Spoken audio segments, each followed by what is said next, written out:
నిన్న పోయిండయ్యా 5 నా కొడుకు.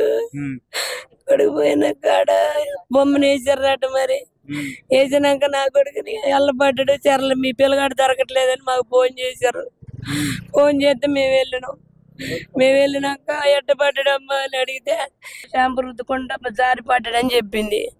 పొద్దున మరి అవన్నీ పెట్టి దాలాడారయ్యా. దాలాడితే అధికారులు వచ్చారా? పోలీసు వాళ్ళు వచ్చారయ్యా.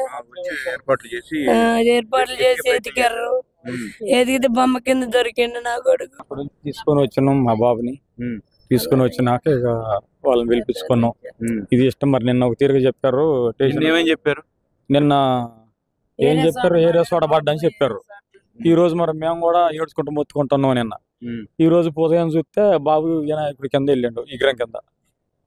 వేరే విధంగా చెప్పడం అంటే ఎట్లా చెప్పారంటే పక్కన పడ్డా, పక్కన ఇక్కడ స్నానం చేసుకుంటూ షాంపూ రుద్దుకుంటా ఈడ పోయంట నీ కొడుకు బొమ్మ నాటేసిన అని చెప్పి అక్కడికి వెళ్ళిన వాళ్ళకి అందులో పడ్డాడనే విషయాన్ని గమనించే ఉంటారు. గమనించే ఉంటారు సార్, గమనించే